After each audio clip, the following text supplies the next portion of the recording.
Chapter 22, wherein is related the grand adventure of the cave of Montesinos in the heart of La Mancha, which the valiant Don Quixote brought to a happy termination. Many and great were the attentions shown to Don Quixote by the newly married couple, who felt themselves under an obligation to him for coming forward in defence of their cause, and they exalted his wisdom to the same level with his courage, rating him as a Cid in arms and a Cicero in eloquence. Worthy Sancho enjoyed himself for 3 days at the expense of the pair, from whom they learned that the sham wound was not a scheme arranged with the fair Quiteria, but a device of Basilio's, who counted on exactly the result they had seen. He confessed, it is true, that he had confided his idea to some of his friends, so that at the proper time they might aid him in his purpose and ensure the success of the deception. "That," said Don Quixote, "is not and ought not to be called deception, which aims at virtuous ends." And the marriage of lovers he maintained to be a most excellent end, reminding them, however, that love has no greater enemy than hunger and constant want, for love is all gaiety, enjoyment, and happiness, especially when the lover is in the possession of the object of his love, and poverty and want are the declared enemies of all these. Which he said to urge Signor Basilio to abandon the practice of those accomplishments he was skilled in, for though they brought him fame, they brought him no money, and apply himself to the acquisition of wealth by legitimate industry, which will never fail those who are prudent and persevering.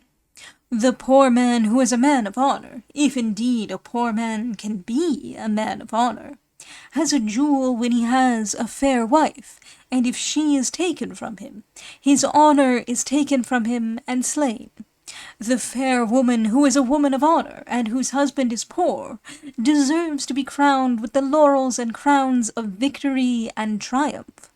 Beauty by itself attracts the desires of all who behold it, and the royal eagles and birds of towering flight stoop on it as on a dainty lure. But if beauty be accompanied by want and penury, then the ravens and the kites and other birds of prey assail it, and she who stands firm against such attacks well deserves to be called the crown of her husband. "Remember, O prudent Basilio," added Don Quixote, "it was the opinion of a certain sage, I know not whom, that there was not more than one good woman in the whole world, and his advice was that each one should think and believe that this one good woman was his own wife, and in this way he would live happy. I myself am not married, nor so far has it ever entered my thoughts to be so. Nevertheless, I would venture to give advice to anyone who might ask it, as to the mode in which he should seek a wife such as he would be content to marry. The first thing I would recommend him would be to look to good name rather than to wealth, for a good woman does not win a good name merely by being good, but by letting it be seen that she is so. And open looseness and freedom do much more damage to a woman's honour than secret depravity. If you take a good woman into your house, it will be an easy matter to keep her good, and even to make her still better. But if you take a bad one, you will find it hard work to mend her, for it is no very easy matter to pass from one extreme to another. I do not say it is impossible, but I look upon it as difficult." Sancho, listening to all this, said to himself, "This master of mine, when I say anything that has weight and substance, says I might take a pulpit in hand and go about the world preaching fine sermons. But I say of him that, when he begins stringing maxims together and giving advice, not only might he take a pulpit in hand, but two on each finger, and go into the marketplaces to his heart's content. Devil take you for a knight-errant! What a lot of things you know! I used to think in my heart that the only thing he knew was what belonged to his chivalry, but there is nothing he won't have a finger in." Sancho muttered this somewhat aloud, and his master overheard him, and asked, "What art thou muttering there, Sancho?" "I'm not saying anything, or muttering anything," said Sancho. "I was only saying to myself that I wish I had heard what your worship had said just now before I married. Perhaps I'd say now, the ox that's loose licks himself well." "Is thy Teresa so bad then, Sancho?" "She is not very bad," replied Sancho, "but she is not very good. At least she is not as good as I could wish." "Thou dost wrong, Sancho," said Don Quixote, "to speak ill of thy wife, for, after all, she is the mother of thy children." "We are quits," returned Sancho, "for she speaks ill of me whenever she takes it into her head, especially when she is jealous, and Satan himself could not put up with her then." In fine, they remained 3 days with the newly married couple, by whom they were entertained and treated like kings. Don Quixote begged the fencing licentiate to find him a guide to show him the way to the cave of Montesinos, as he had a great desire to enter it and see with his own eyes if the wonderful tales that were told of it all over the country were true. The licentiate said he would get him a cousin of his own, a famous scholar, and one very much given to reading books of chivalry, who would have great pleasure in conducting him to the mouth of the very cave, and would show him the lakes of Ruidera, which were likewise famous all over La Mancha, and even all over Spain, and he assured him he would find him entertaining, for he was a youth who could write books good enough to be printed and dedicated to princes. The cousin arrived at last, leading an ass in foal, with a pack-saddle covered with a party-coloured carpet or sackcloth. Sancho saddled Rocinante, got Dapple ready, and stalked his alforjas, along with which went those of the cousin, likewise well filled, and so, commending themselves to God and bidding farewell to all, they set out, taking the road for the famous cave of Montesinos. On the way, Don Quixote asked the cousin of what sort and character his pursuits, avocations, and studies were, to which he replied that he was by profession a humanist, and that his pursuits and studies were making books for the press, all of great utility and no less entertainment to the nation. One was called The Book of Liveries, in which he described 703 liveries, with their colours, mottos, and ciphers, from which gentlemen of the court might pick and choose any they fancied for festivals and revels, without having to go a-begging for them from anyone, or puzzling their brains, as the saying is, to have them appropriate to their objects and purposes. "For," said he, "I give the jealous, the rejected, the forgotten, the absent, what will suit them, and fit them without fail. I have another book, too, which I shall call Metamorphoses, or the Spanish Ovid, one of rare and original invention, for imitating Ovid in burlesque style. I show in it who the Giralda of Sevilla and the Angel of the Magdalena were, what the sewer of Vecinguera at Cordova was, what the bulls of Guisando, the Sierra Morena, the Leganitos and Lavapiés fountains at Madrid, not forgetting those of the Piojo, of the Cano Dorado, and of the Priora, and all with their allegories, metaphors, and changes, so that they are amusing, interesting, and instructive, all at once. Another book I have which I call The Supplement to Polydore the supplement to Polydore Virgil, which treats of the invention of things, and is a work of great erudition and research, for I establish and elucidate elegantly some things of great importance, which Polydore had omitted to mention. He forgot to tell us who was the first man in the world that had a cold in his head, and who was the first to try salivation for the French disease. But I give it accurately set forth, and quote more than 25 authors in proof of it, so you may perceive I have laboured to good purpose, and that the book will be of service to the whole world.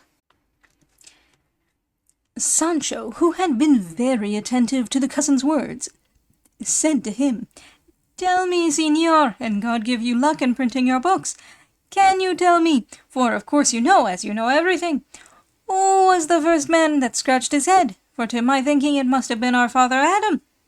"So it must," replied the cousin, "for there is no doubt but Adam had a head and hair, and being the first man in the world, he would have scratched himself sometimes." "So I think," said Sancho, "but now tell me, who was the first tumbler in the world?" "Really, brother," answered the cousin, "I could not at this moment say positively without having investigated. I will look it up when I go back to where I have my books, and will satisfy you the next time we meet, for this will not be the last time." "Look here, señor," said Sancho, "don't give yourself any trouble about it, for I have just this minute hit upon what I asked you. The first tumbler in the world, you must know, was Lucifer, when they cast or pitched him out of heaven, for he came tumbling into the bottomless pit." "You are right, friend," said the cousin, and said Don Quixote, "Sancho, that question and answer are not thine own. Thou hast heard them from someone else." "Hold your peace, señor," said Sancho. "Faith, if I take to asking questions and answering, I'll go on from this till tomorrow morning. Nay, to ask foolish things and answer nonsense, I needn't go looking for help from my neighbours." "Thou hast said more than thou art aware of, Sancho," said Don Quixote, "for there are some who weary themselves out in learning and proving things that, after they are known and proved, are not worth a farthing to the understanding or memory." In this and other pleasant conversation the day went by, and that night they put up at a small hamlet, whence it was not more than 2 leagues to the cave of Montesinos. So the cousin told Don Quixote, adding that if he was bent upon entering it, it would be requisite for him to provide himself with ropes, so that he might be tied and lowered into its depths. Don Quixote said that even if it reached to the bottomless pit, he meant to see where it went to. So they bought about 100 fathoms of rope, and next day at 2 in the afternoon they arrived at the cave, the mouth of which is spacious and wide, but full of thorn and wild fig bushes and brambles and briars, so thick and matted that they completely close it up and cover it over. On coming within sight of it, the cousin, Sancho, and Don Quixote dismounted, and the first 2 immediately tied the latter very firmly with the ropes, and as they were girding and swathing him, Sancho said to him, "Mind what you are about, master mine. Don't go burying yourself alive, or putting yourself where you'll be like a bottle to put to cool in a well. It's no affair or business of your worships to become the explorer of this, which must be worse than a Moorish dungeon." "Tie me and hold thy peace," said Don Quixote, "for an emprise like this, friend Sancho, was reserved for me." And said the guide, "I beg of you, Señor Don Quixote, to observe carefully and examine with 100 eyes everything that is within there. Perhaps there may be some things for me to put into my book of transformations." "The drum is in hands that will know how to beat it well enough," said Sancho Panza. When he had said this and finished the tying, which was not over the armor, but only over the doublet, Don Quixote observed, "It was careless of us not to have provided ourselves with a small kettle-bell to be tied on the rope close to me, the sound of which would show that I was still descending and alive. But as that is out of the question now, in God's hands be it to guide me." And forthwith he fell on his knees, and in a low voice offered up a prayer to heaven, imploring God to aid him, and grant him success in this, to all appearance, perilous and untried adventure, and then exclaimed aloud, "O mistress of my actions and movements, illustrious and peerless Dulcinea del Toboso, if so be the prayers and supplications of this fortunate lover can reach thy ears, by thy incomparable beauty I entreat thee to listen to them, for they but ask thee not to refuse me thy favour and protection now that I stand in such need of them. I am about to precipitate, to sink, to plunge myself into the abyss that is here before me, only to let the world know that while thou dost favour me, there is no impossibility I will not attempt and accomplish." With these words he approached the cavern, and perceived that it was impossible to let himself down, or effect an entrance, except by sheer force, or cleaving a passage. So, drawing his sword, he began to demolish and cut away the brambles at the mouth of the cave,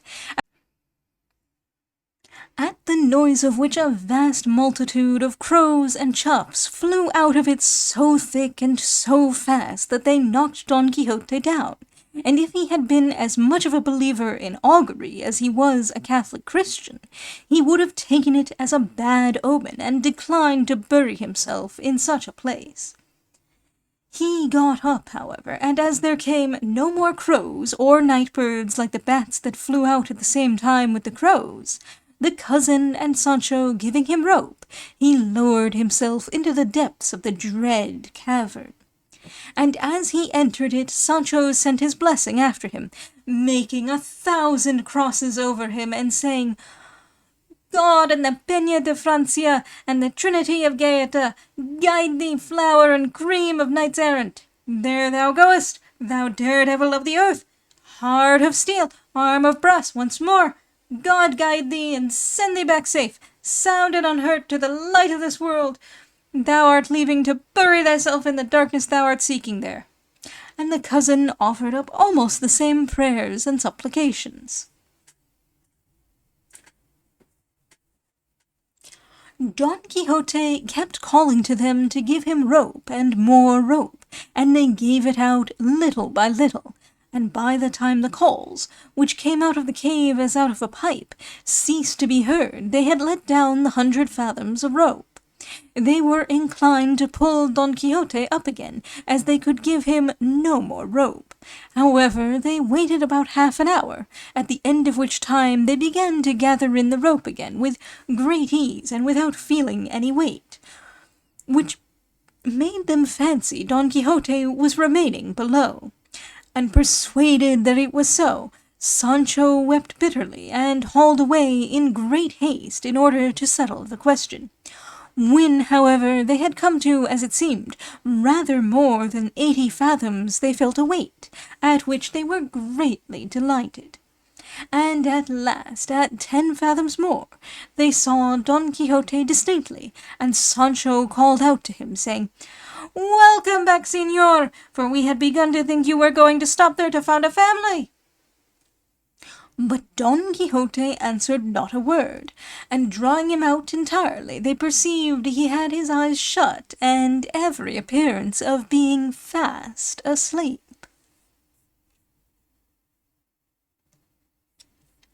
They stretched him on the ground and untied him, but still he did not awake. However, they rolled him back and forwards, and shook and pulled him about, so that after some time he came to himself, stretching himself just as if he were waking up from a deep and sound sleep, and looking about him he said, God forgive you, friends! Ye have taken me away from the sweetest and most delightful existence and spectacle that ever human being enjoyed or beheld.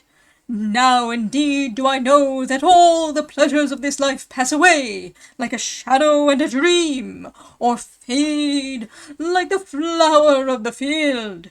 O ill-fated Montesinos! O sore-wounded Durandate! O unhappy Belerma! O tearful Guadiana! And ye, O hapless daughters of Ridera, who show in your waves the tears that flowed from your beauteous eyes. The cousin and Sancho Panza listened with deep attention to the words of Don Quixote, who uttered them as though with immense pain he drew them up from his very bowels. They begged of him to explain himself, and tell them what he had seen in that hell down there. Hell, do you call it? Said Don Quixote. Call it by no such name, for it does not deserve it, as ye shall soon see. He then begged them to give him something to eat, as he was very hungry. They spread the cousin's sackcloth on the grass, and put the stores of the alforjas into requisition, and all three sitting down lovingly and sociably, they made a luncheon and a supper of it all in one, and when the sackcloth was removed, Don Quixote of La Mancha said, Let no one rise, and attend to me, my sons, both of you. Who counted on exactly the result they had seen. It is difficult to see why Cervantes should have gone out of his way to make such a cold-blooded monster of the fair Quiteria as this gratuitous admission of his makes her.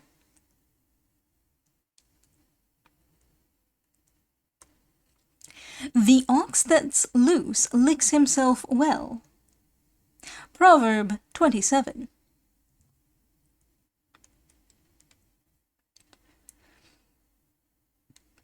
Not forgetting those of the Piejo, of the Cano Dorado, and of the Prior. For the Giralda of Seville and the bulls of Guisando, see notes 543, 544, and 545. The angel of the Magdalena was a weathercock on a church of that same. The angel of the Magdalena was a weathercock on a church of that name at Salamanca. The Vecinguera was the sewer draining the Potro quarter at Cordova. The other names are those of fountains in or on the outskirts of Madrid, of which I think the Lavapiés is the only one now in existence.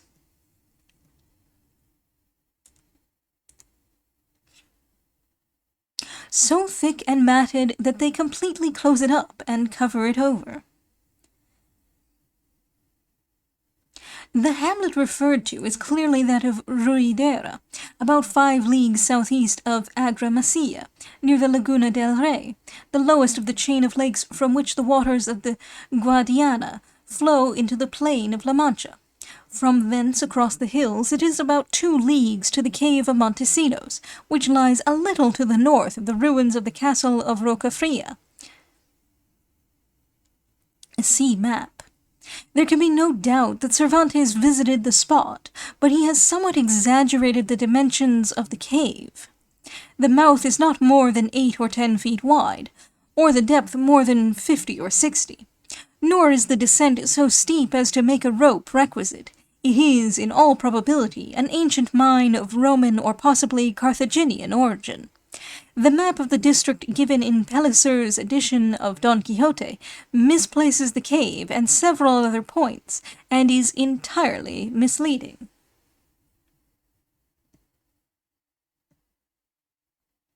For an emprise like this, friend Sancho, was reserved for me. A line from the ballad in the Guerras Civiles de Granada, estando el rey Don Fernando. The drum is in hands that will know how to beat it well enough. Proverb 175.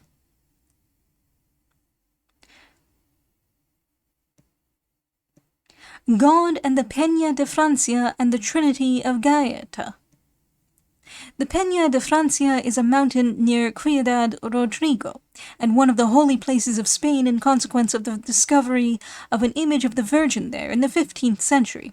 The Trinity of Gaeta is the chapel dedicated to the Trinity above the harbor of Gaeta.